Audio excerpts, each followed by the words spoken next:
I've used a lot of meal services, but Hungry Root truly stands out because it's built around the way real families live and eat.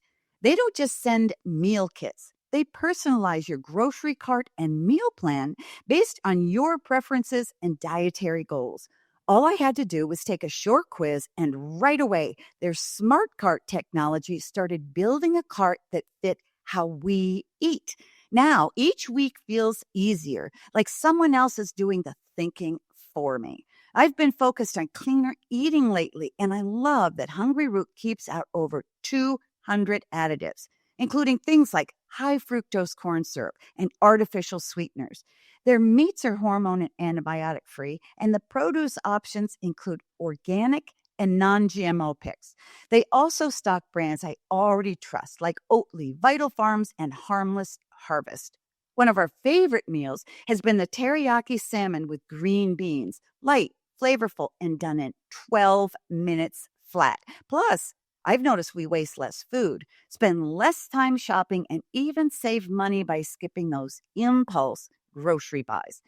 Take advantage of this exclusive offer. For a limited time, get 40% off your first box, plus get a free item in every box for life. Go to hungryroot.com/Dr. Meg and use code Dr. Meg.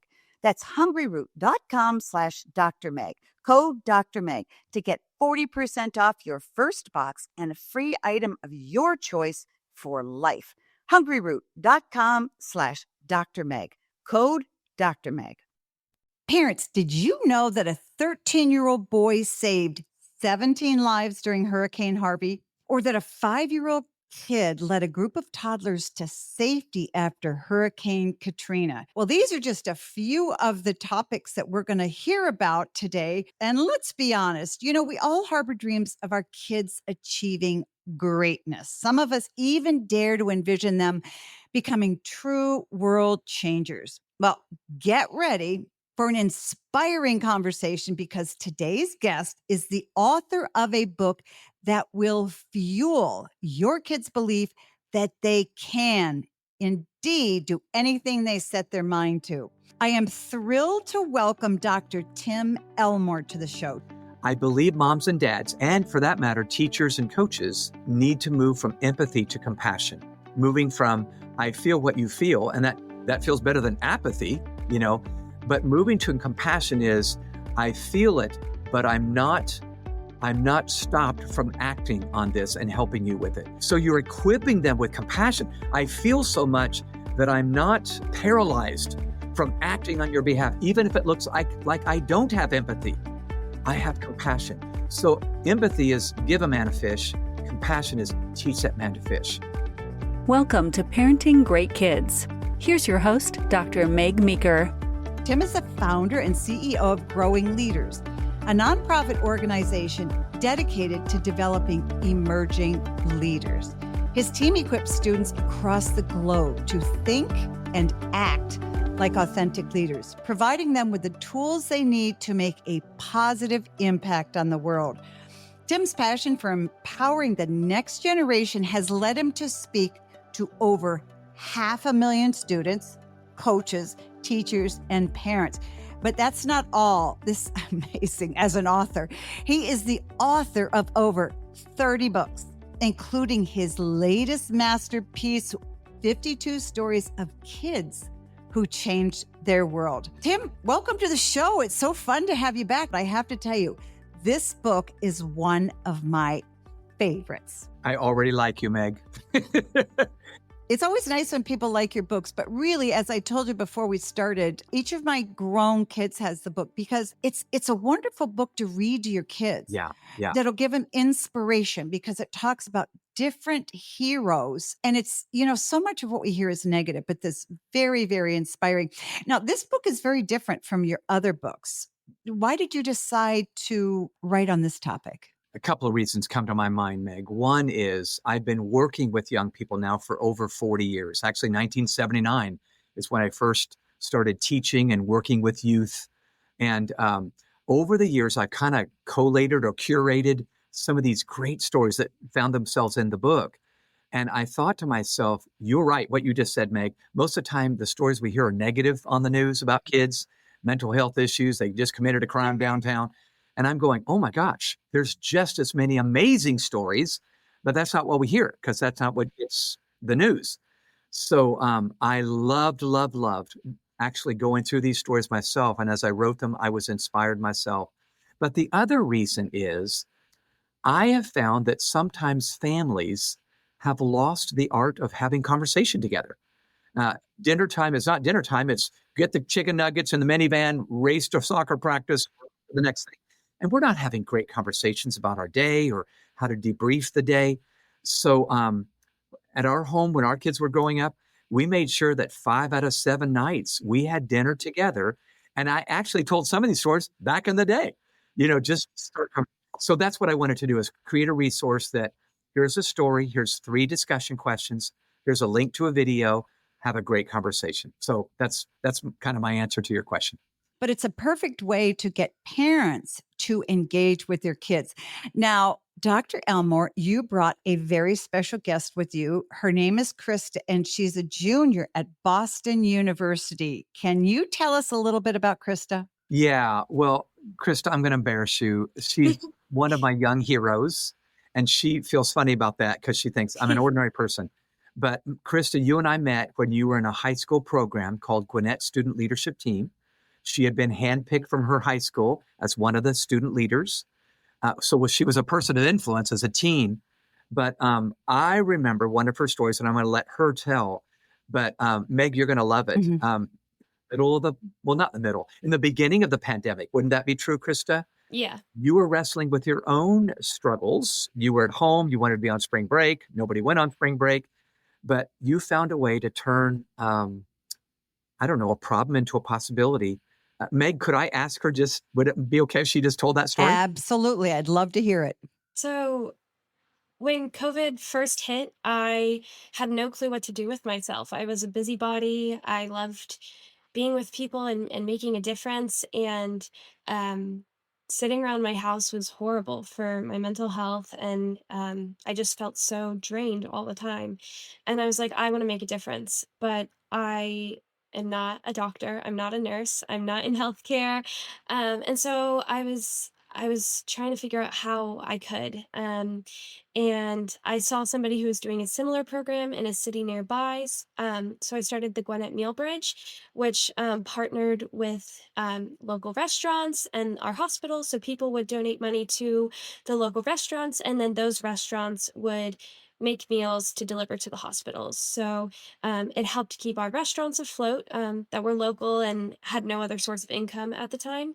And it also kept our healthcare heroes fed and energized because a lot of times they didn't have time to go on break. They didn't have time to go home.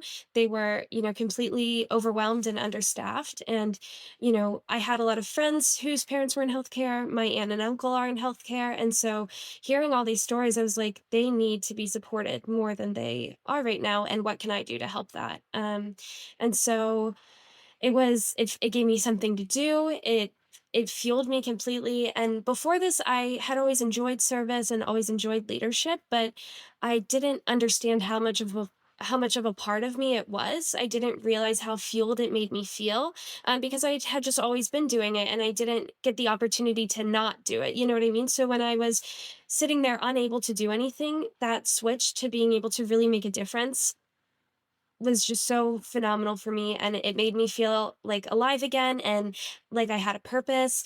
And we ended up donating over 3,500 meals and $4,000 worth of snacks and drinks to local hospitals.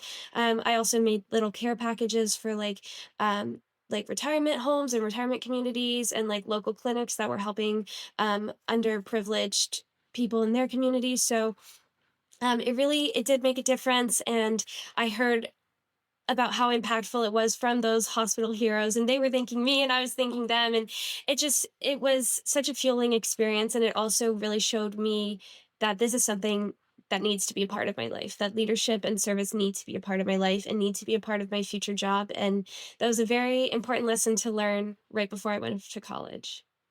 I love it. And I hope that what parents out there hear is that Teaching your kids to serve and helping them think beyond themselves is so good for them. It feels so good. I love that story. Did you get friends to help you out, or how did you? Because clearly you couldn't deliver 3,500 meals on your own. How did you do that? So I worked with the Gwinnett Student Leadership Team, which I was a part of, and I got support from um, people like Miss Ward, who connected me with local news channels, and that helped with like the donations and making it more popular. So I was like in three newspapers, which was really cool. Um, but I also got connected with other like hospitals and clinics and stuff like that through Gwinnett Student Leadership Team.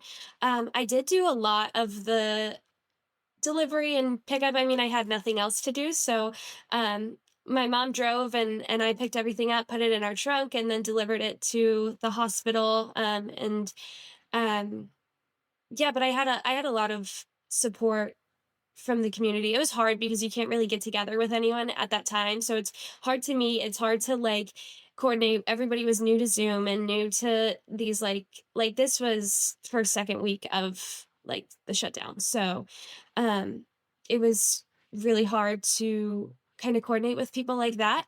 But what was really awesome was after I got the program set up and had it organized and people understood how it worked, it kind of took off on its own.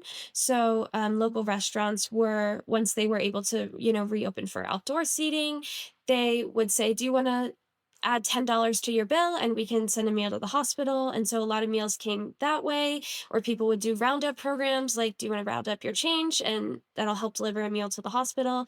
And so they kind of took it on their own, which kind of just expanded it completely. And I was just really honored to have started a program that was able to function and was able to kind of be self-sufficient and self-sustaining. So it went on for about 6 to 8 months after it started. And yeah, it was just phenomenal to have all of that support from my community and my friends and my parents and everybody involved. How old were you? Let's see, I was probably, Well, you couldn't drive because your mom had to drive you, right? yeah, so I think I was, sorry, I'm trying to do the math. I think I was about 16 when it happened. Tim, I'm intrigued by the story. Thank you for doing what you did, Krista. That's phenomenal, and I know it meant a lot to the medical community. And Tim, so often as parents, we are hesitant to give our kids responsibility and challenges, thinking, well, they're not really ready for it. Talk about why that might be. This is just me, but here's what I have observed when I interact with parents in all 50 states. There's a new kind of parent today, not just a new kind of kid. And I think we're so afraid for our children. We don't want them to skin their knee or get hurt or whatever. And that's all well intentioned. But Meg, here's what I think. We risk too little, we rescue too quickly, and we rave too easily. Those are all well intentioned moves, but they have been counterproductive to get a generation ready to take their place, like Krista is doing as a young adult. So we risk too little. That's all about, I'm scared for their safety. Well, is it part of growing up? I do skin my knee. I do get in trouble. I do have to navigate or negotiate with a teacher when I forgot a project. That's all part of growing up. But we're doing it for them sometimes. We really have, as parents and even as a culture, become risk averse. Adverse. We don't want our kids to take risks. We don't want them to fail. We don't want them to fall. We want life to be just really, really great for them. But you're right. Until kids take a risk and fall down and mess up, they're not going to learn leadership skills, because a lot of time leadership comes out of what Krista was talking about.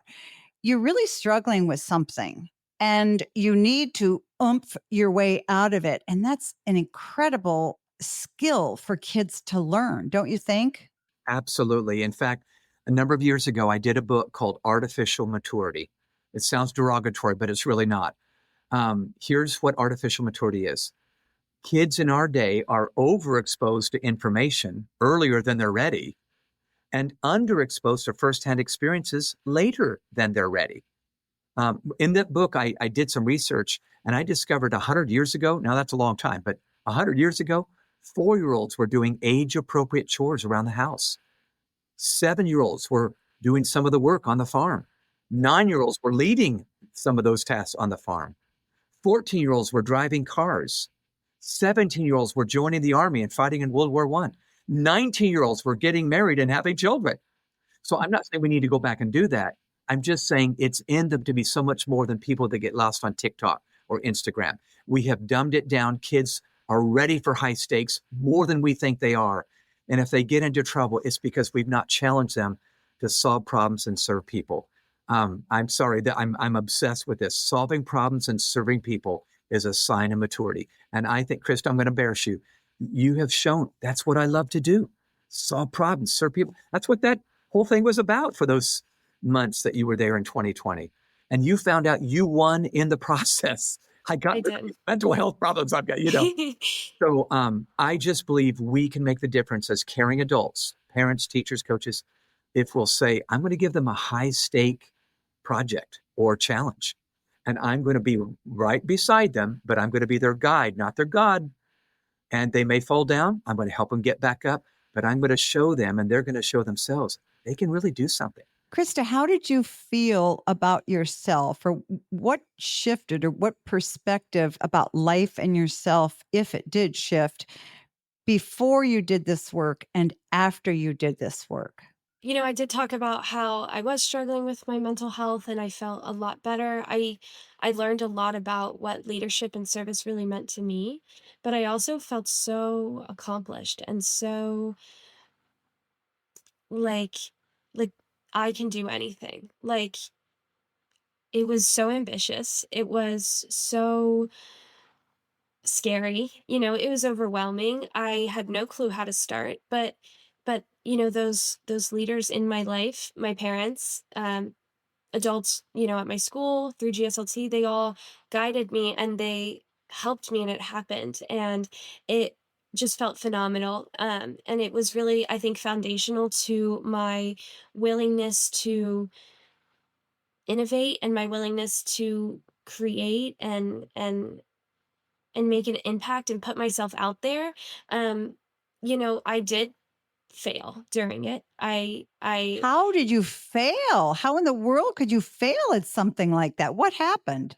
starting out, I didn't get as many donations as I wanted, or it was too confusing and people didn't understand how they could send money to a restaurant and then the restaurant sends it to the hospital is confusing. And I, could have been more clear on it, or I could have done more to train people on that because we were all new in technology at that point. And so a lot of people were struggling with that as it was. I had no clue how to keep track of the money that I was being donated, which was scary because that was a lot of money to have to be responsible for. So Miss Ward, I remember she sat on the phone with me for 3 hours one day and was like, this is what you can do. Do you have any questions? And finally I was like, I got to go to dinner, Miss Ward. I'm sorry.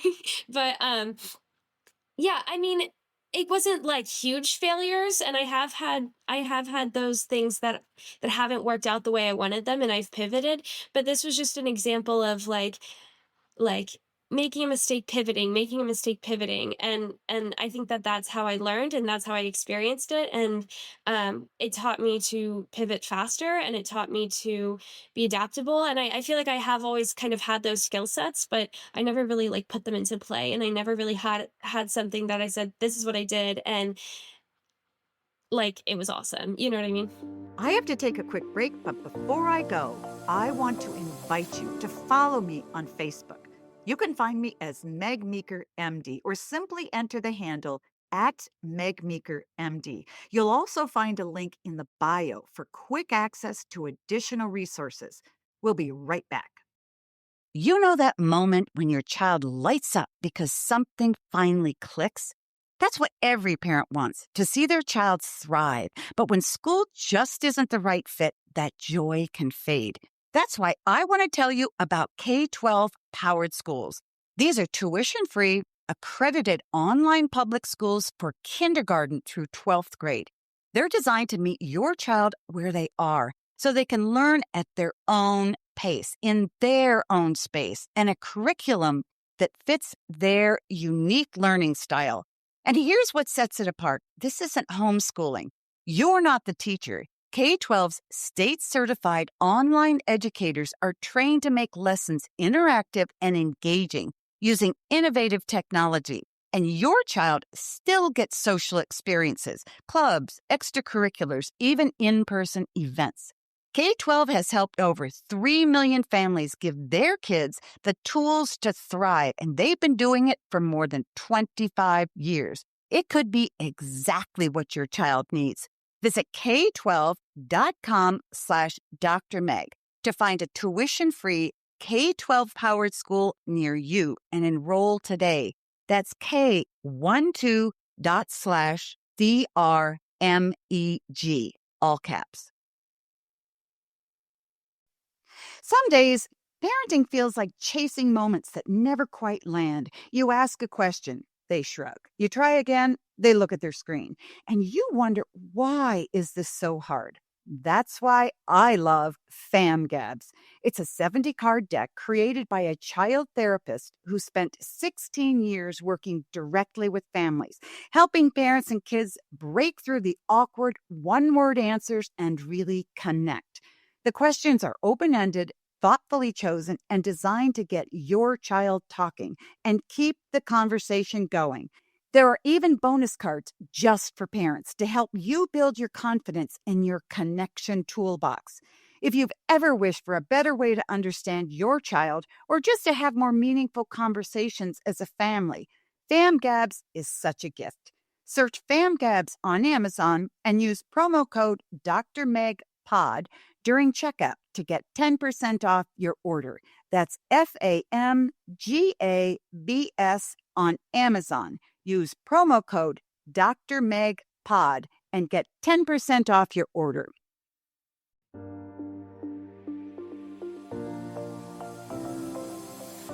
Tim, you write a lot of stories in your book. Are there any that stand out to you? And if so, is failure part of the experience of some of the people that you wrote about? I would say most of them. So I'm thinking of two right away. One is, by the way, there's stories of kids who are living today, and then there's some stories of kids from history. So a little boy named Louis, who lived during the 19th century in France, he was out in his dad's workshop one day as a 3-year-old preschooler. And he got a hold of one of his dad's tools. It was an awl, and he accidentally poked one of his eyes out. Tragic. Well, because medicine wasn't what it is today, the infection grew into the other eye. He went completely blind within less than a year. Well, I love the fact that his parents said, we have got to get a way to get him to a school for the blind. Well, there weren't very many, but they went to Paris and found a school for the blind. I guess it was like a K-12 school. But within a matter of a few years, Louis discovered they really don't have a great way of teaching reading to blind kids. They don't have the current way we have today. So Louis at 12 began to work on a new method. And by 15, he'd come up with a brilliant method. His name, in fact, is Louis Braille. Anybody ever heard of the Braille system of reading for the blind? He did that as a teenager. Wow. I never knew that as a teenager. Yeah. So here's the great part of the story. That's not even the great part. So soon the school began using this, and then, of course, the world uses this now. But you know what? You know what tool Louis used to create this new system? It was an awl. The very tool that had created the tragedy gave him the triumph. The stumbling block became the stepping stone. And I think, isn't that just the way it is? If we'll look at it correctly and not get completely negative about it, the very thing, Krista, that pandemic could have thrown you into a complete downward spiral. You thought, nope, I'm going to use this. and I know I'm bragging on you like a dad, but I feel like this is the key. The next gen is going to be way more creative than the older adults.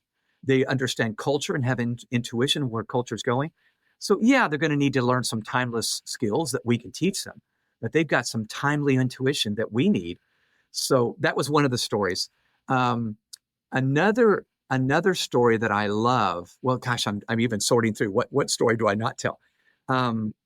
I love the story of Jimmy. Jimmy lived during the 20th century, not the 19th century, but Jimmy was not like the other boys in his neighborhood or even his brothers. He didn't like going outside and playing ball like all the other boys did. And his mom and dad were kind of forcing him out at the beginning, but then they noticed he just doesn't want to do that. In fact, he was kind of quirky. He liked to play in his bedroom with his socks. Yes, you heard me correctly. And so they looked at it and thought, oh my gosh, this bless his heart, you know. But then they thought, well, he's creating little personalities with these socks. Let's get him more socks. Jimmy grew up to be the man we know as Jim Henson, who created Wow. Yeah. created an entire industry out of that sock thing that he did. So I'm loving that parents didn't force him to be something he wasn't, and in fact said, his strength right now is this creativity thing. Let's get him more tools to be creative. That's so there's a takeaway in this book for both moms and dads and kiddos to say, maybe I could do something like that with my strengths. I'm thinking about Louis Braille, and if I were his mother, I would have sensed, oh my gosh, this poor kid is blind. What can I do? And as a mother, my instinct is to protect and not let him get bullied and make life easy for him. And yet he kind of did the opposite. I mean, he really, it's what is it in parents? What are the character qualities in parents that allow or help our kids to excel in this way? It sounds like one of them is to allow your kids to take risks and to fail. What are some others? Well, there's one big thought that's on my mind a lot these days. In fact, I'm writing an ebook about it. I believe moms and dads, and for that matter, teachers and coaches, need to move from empathy to compassion. Now, we should always start with empathy, meaning I feel what you feel and I hurt with you. But moving from empathy to compassion is moving from I feel what you feel, and that feels better than apathy, you know. But moving to compassion is I feel it, but uh, I'm not stopped from acting on this and helping you with it. So here's a good analogy, Meg, that you'll get it as a doctor. It's the difference between you being a patient in the hospital and having a friend by your bed and a nurse by your bed. The friend says, "Oh, I'm so sorry. Can I get you some water? I feel for that, and that's good, better than nobody." A nurse goes, "I feel what you feel, and I'm going to give you something. I'm going to get you better." So you're equipping them with compassion. I feel so much that I'm not. I'm looking for a verb and I can't get it, but I'm not paralyzed from acting on your behalf, even if it looks like I don't have empathy. I have compassion. So empathy is give a man a fish. Compassion is teach that man to fish. And moms and dads, we've got to go. I just think our kids are too valuable to just feel with them. That's great. Good start. But they need us to go, I'm going to think long term now, not short term. And long term is, Krista, you could probably do something amazing during the pandemic. So I'm going to, like your mom did, I'm going to drive you around till you deliver those meals. And we're not stopping until we're out of food. Those are the great parents. So I just want to challenge you. The further out you can see into the future, mom and dad, the better the decision you make today for them. Uh, that means I'm thinking long term and I'm not doing the thing that's easy today or soft today. It's I believe too much in you to leave you where you are. And that's hard because it feels sort of counterintuitive. Krista, how did your experience in high school and what you did help you in college? In more ways than one, for sure. I, it taught me resilience. It taught me that I did have a great support system that was there for me and could help guide me when I needed them to. Um, it it helped me see solutions in the problems that I was surrounded by, and I think that sparked my interest in innovation, and now I'm doing like sustainability innovation, and that has those projects are really cool, and I'm putting them in case competitions. So I'm really hopeful that those make a difference. So it's something completely unrelated with the pandemic and meals and giving sandwiches to healthcare heroes, but it fueled this this drive in me to solve problems and make changes. Um, Yeah, I think and I think the reason I was drawn to BU where I go was because they are passionate about that as well. So they have like a lot of opportunities that involve innovation. And I think that that's really cool. But like Dr. Elmore was talking about, finding those opportunities in things that are unique to me and that I'm passionate about, I think was something that the meal bridge taught me, because it was such an awesome project, but I can't do anything with it now. You know, the pandemic is over. So like seeing that and reflecting, like I'm still so grateful for the opportunity and I wouldn't have not done it if given the chance. But now I know that I should look for things that I want to continue to do for the long term and that I'm passionate about, and using my strengths and using my passion for sustainability and using my passion for others to kind of develop these solutions is like, I don't know. I think that that's really important, and I think that that's something my parents valued, and they accepted that, you know, me and my brother were very different, like, but they kind of let us both be leaders in like our own way. That leads me to think, Tim, about a lot of conversations I've had with parents about their teenagers and particularly teen boys, I think. And they say, I can't get them motivated. They never want to do anything. What can parents do to help their kids, particularly boys who might be a bit immature in their teen years, to get up and go and to try things? Is it important for parents to do it with them? Should they send them off on their own? How do they jumpstart that? Yeah, that's a great question, and one that probably doesn't have a simple answer. Mhm. But let me just take a couple of minutes and say, I think, like I alluded to earlier, artificial maturity, overexposed to information, underexposed to firsthand experiences. The reason I call that artificial maturity is a kid might look mature because they know so much at 8 years old. They know, their math tables, they can download the latest software. But that same kid at 16 might not be able to look an adult in the eye and have a conversation and shake their hand. So I feel like what we need to do is reinsert experiences. And I think, Meg, to your question, we should go with them at first. So when our kids were growing up, we went down to Safe House Outreach in downtown Atlanta, and we served the homeless together. Mom, Dad, Bethany, Jonathan. And then we talked about on the van ride home, wow, that was smelly, or did you see what that guy did, or whatever. But we said, boy, aren't you thankful for our home? Yes, I am. But then we talked about what skill sets we were learning. So I would say do it together at first, but eventually the greatest thing I think Pam and I did was we sent them off and said, give it a shot. You don't even need me next to you. And so I believe there's going to come a time, moms and dads listening, that we cut the apron strings.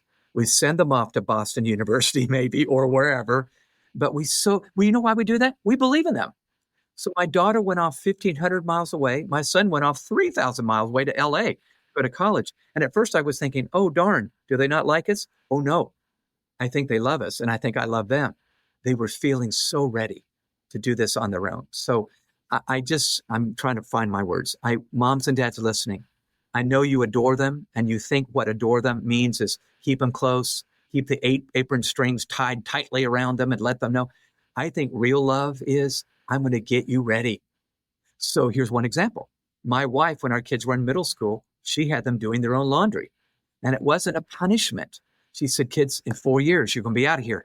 I want you to be so ready for the laundry room in the residence hall that you won't be crying like that other freshman is. You're going to be teaching. So now I'm going off on a trail here, but I really believe it's inserting experiences that are intentional. And Meg, maybe reading stories like in this 52, the I Can't Wait book. And once a week, maybe it's bedtime. Maybe you got a 7-year-old. Tuck them into bed, and Monday night is I Can't Wait night. And you're talking about the stories. Maybe it's dinner on Tuesday. You're talking about a story. 52 stories, that's one a week for a whole year. That's my goal, is to insert these where moms and dads are way more intentional. Well, and I'll tell you the truth, as a grandmother, I think I get more out of the stories than the parents of the grandkids, because they inspire me so much. And I've always believed in kids working. Even at 14, all of our kids had summer jobs. My son had to stock groceries in a grocery store. But I'll tell you now, as an adult, he wears it as a badge of honor. When I was 14, I had to this and I had to that. But yet he'd say it really, really helped him with the work ethic. The other thing is, my husband every year took a medical mission trip to South America, and all the kids went with him. And I think it's wonderful. I think it's wonderful. So, but it was intriguing because I was listening to Krista talk. It's cool that your mom was driving you around. I mean, first of all, you couldn't have gone out there without your mom. But I think it's so important for parents to just sort of lock arms with your kids and say, let's go. But you're absolutely right. As your kids get older, pushing them out is so hard. It's scary. I remember periods in when our kids went to other countries and worked. I just felt terrified, and but but they came back as different people. I agree. In fact, let me illustrate one way how that worked in our family. So I do believe we need to insert these experiences that are not guaranteed, not insured. It's a little bit of a risk. I think that's what fosters maturity. So one night at dinner time, my wife and I and our two kids were talking, and both of our kids were in elementary school, late elementary school. And we told one of the stories, and we got on the topic of emotional intelligence, just good interpersonal skills with others. Well, Meg, it was so funny. Both of our kids go, yeah, I'm awesome at that. I'm awesome. And I go, inside I'm going, no, you're not. So, so instead of just a discussion, it turned into an experience. My wife and I decided we were going to throw a party for our adult friends, and our kids were going to help us host it. So we locked arms together. There were 4 of us hosts, 2 in elementary school, 2 adults. But I mean, there were like 20 adults that came over. You know what the kids learned to do? Open the door. Hi, Mrs. Smith. Have you met Mr. Johnson? Could I take your coat? Would you like some iced tea? Well, these kids that thought they'd already mastered interpersonal skills, they were worn out at the end of the night. You can imagine. You know how it's hosting a party. So we debriefed at 10 p.m. that night, way past their bedtime. And I mean, it was a real discussion then because first of all, my daughter was hilarious. She goes, Mr. Johnson's EQ is so low, I Don't love judge it. you. I love it. Yeah, I do. But we talked about it's a lot harder than you thought, isn't it? And making conversation where you have a question ready. That's harder than you thought, isn't it? So I'm just saying, parents, listen, create these experiences. They're already happening maybe, but you just separated the adults from the kids. Do it together and see what might be learned when you include them as potential leaders.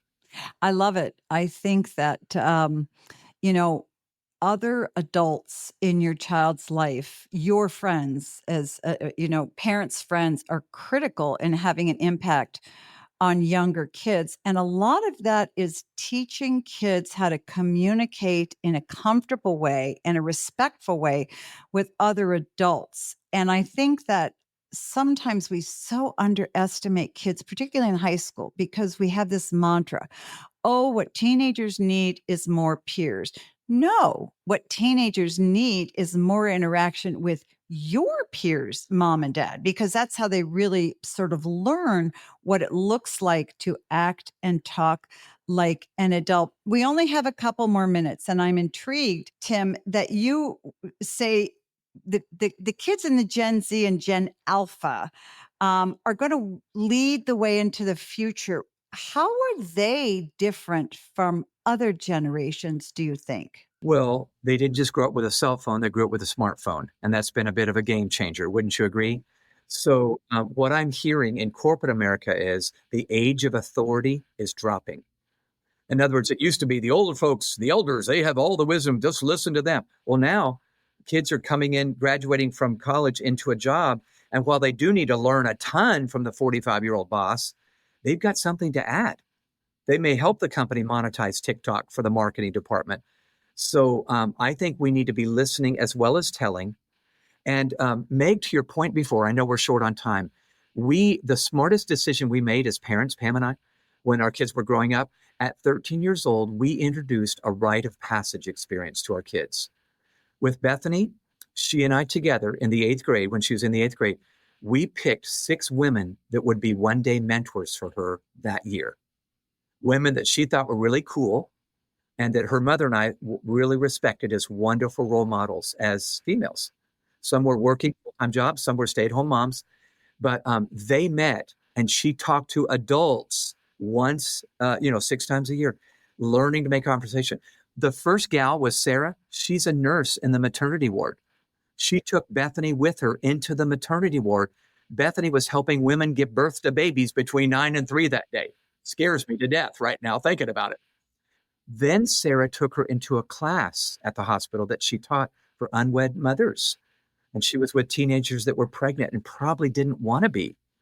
Well, over dinner that night, every one of these ladies, I asked them to share a life message with our daughter, one that they wish they would have heard when they were in the 8th grade, and nobody ever shared it. Sarah's life message for our daughter was handling your sexuality wisely. I won't go any further, but it was adult conversations, adult experiences.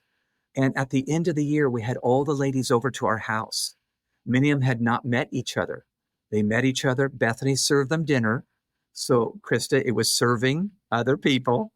And then we sat down in the family room, and it was very emotional. Bethany sat a chair up in the middle of the room. And even though I coached her to do this, she did it. She read a personal letter to each one of these ladies. Dear Miss Sarah, this is what you taught me. This is how my life changed. Thank you. Dear Miss Holly, dear Miss Betsy. Oh my gosh. Well, there wasn't a dry eye in the room. And they're talking back and they're giving her their cell phone number and so forth. But at the end of the night, I stood up and I tried to explain what a rite of passage experience, how many cultures have go from girlhood to womanhood or boyhood to boy. I couldn't make it through my little talk, but I didn't have to. Every one of these ladies understood intuitively what was happening.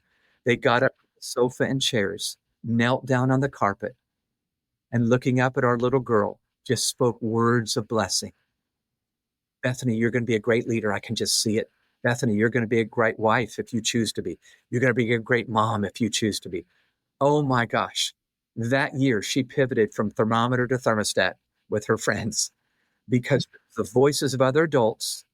And by the way, we didn't delegate our parental responsibilities. We just said we want other voices. And it was a game changer. So I guess I say that just to echo what you shared, Dr. Meg. We ought to welcome the other voices of adults in their life, and they should welcome them too. Think about Miss Ward, Krista. She was like a second mom for part of your life, wasn't she? Yeah.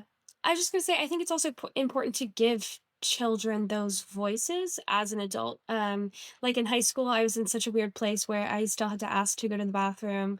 But in one year, I was going to be living on my own and doing everything on my own. So my parents were really good about it. They gave me freedom, and I learned from that freedom. I learned from my mistakes. When I hung out with my friends too late, I was tired the next day, and that was my consequence. So my parents my parents did a great job with it, but it was hard sometimes because my teacher still viewed me as a kid when I was expected to also be an adult. And so I love that story, and I love hearing them giving your daughter these stories as an adult and telling her the truth and telling her how it is, and not trying to sugarcoat it for kids, because I wish that more adults in my life viewed me as an adult and not a kid before it's like, what's the 1 year difference from when I'm 17 to when I'm 18? Now all of a sudden I can do everything on my own. So my parents did a really great job with that, but I think a lot of parents don't give that freedom, and that hurts kids in the long run. So that was just something I thought of, and I wanted to add. Awesome. My guest is Dr. Tim Elmore, and he is here with Krista, who has told us an extraordinary story. And just by listening to their conversations and Krista's story, it gives you a little taste for what's in the book. I can't wait. 52 stories of kids who changed their world. Tim, thank you so much for writing this book. And thank you for the work that you're doing in encouraging kids to become leaders and encouraging parents to help get their kids here. I just encourage every parent out there, read the book. And that wraps up another episode of Parenting Great Kids podcast. Before we part ways, let's recap the top 3 takeaways from today's conversation with Dr. Tim Elmore and Krista Campbell. First, we emphasize the crucial role of mentorship and guidance in shaping young leaders. Whether it's parents, teachers, or other influential figures, providing support and direction is essential for nurturing their potential. Second, we discuss the importance of encouraging children to take risks and face challenges by exposing them to experiences that promote service, leadership, and problem solving. Parents can help build resilience and a sense of purpose in their children. Lastly, we underscored the significance of recognizing and fostering individuality in children. It's vital for parents to celebrate their children's unique strengths and passions, setting them on a path towards becoming impactful leaders in their own right. Now, as we wrap up today's episode, remember that you can stay connected with us by visiting us at meekerparenting.com. And for all of you parents, I want you to know I'm so excited about a brand new program that I started on coaching dads. So if you're a dad who needs a coach, or you're a mother who wants your husband to be coached, check it out, meekerparenting.com. And always remember that great kids are raised, not born.